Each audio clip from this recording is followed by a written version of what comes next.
Olá, você que me assiste nesse momento, obrigado por me permitir compartilhar um pouco dessa minha pesquisa.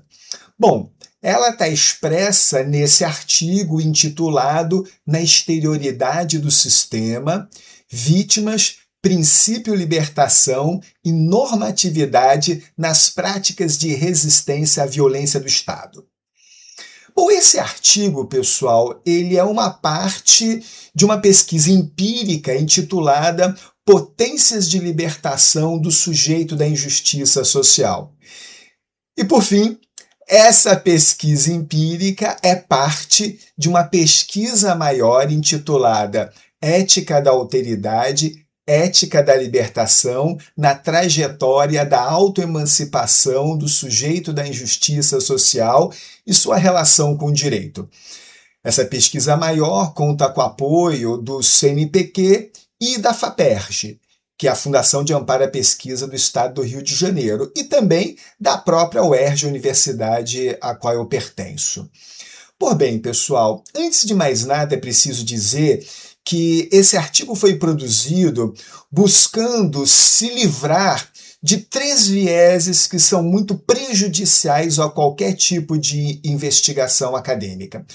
O primeiro deles é a pejorativização, ou seja, tratar os sujeitos da injustiça social, tratar as vítimas da injustiça social de forma pejorativa, como se elas fossem as responsáveis pela própria violência que sofrem, ou ainda como se fossem simplesmente incapazes de se livrar dessa forma de violência. O segundo viés que a pesquisa evitou é a idealização. A idealização é uma abordagem mais romântica do sujeito da injustiça social, que entende esse sujeito como um sujeito moral abstrato, mas desencarnado da sua vida concreta e das suas contradições concretas. E o terceiro viés é o que se chama hoje em dia de tokenização, que é quando essas vítimas do sistema são utilizadas, mas de forma muito superficial e, sobretudo, sem permitir que elas mesmas tenham voz. Então, digamos assim, o aspecto ao mesmo tempo ético e metodológico da pesquisa foi ouvir este sujeito.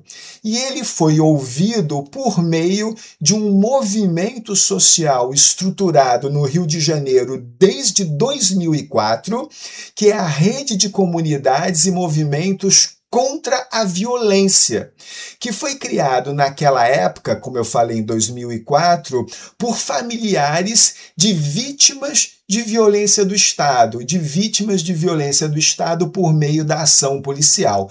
Basicamente, são familiares, sobretudo mães, que tiveram seus filhos mortos em operações policiais.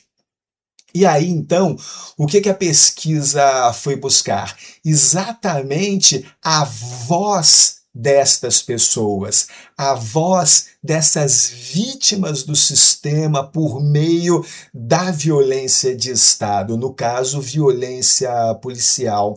Porque a ideia é não falar por elas, mas, sobretudo, ouvi-las em primeiro lugar e depois sim dialogar com elas.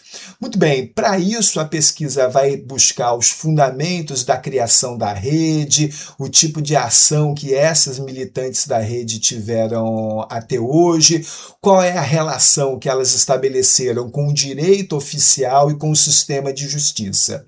A hipótese que está por trás desse artigo, pessoal, é de que esses movimentos, no caso a rede, ela não só produz práticas de resistência, como essas práticas de resistência também têm um sentido de normatividade em torno de um certo conceito de justiça que os integrantes da rede produziram ao longo desse tempo.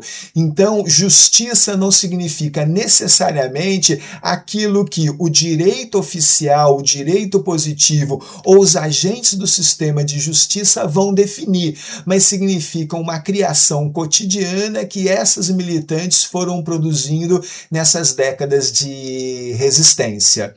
E além disso, o artigo também ele vai buscar um conceito importante do Henrique Dussel na sua Ética da Libertação, que é o conceito de princípio libertação.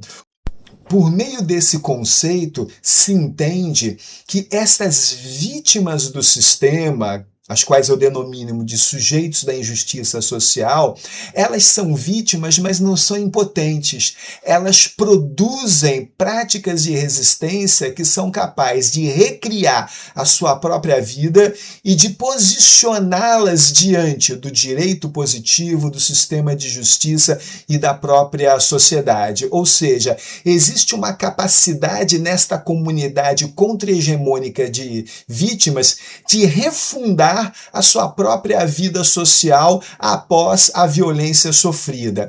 E mais, o princípio libertação vai dizer que todos nós temos uma responsabilidade incondicional com essas vidas, ou seja, o dever de fazer a negação da vida das vítimas, o dever de fazer a negação da dor e do sofrimento das vítimas, ou seja, o apoio à comunidade das vítimas seria a atitude ética fundamental para se pensar não só a resistência ao sistema, mas como a construção de um novo factível e também desejável.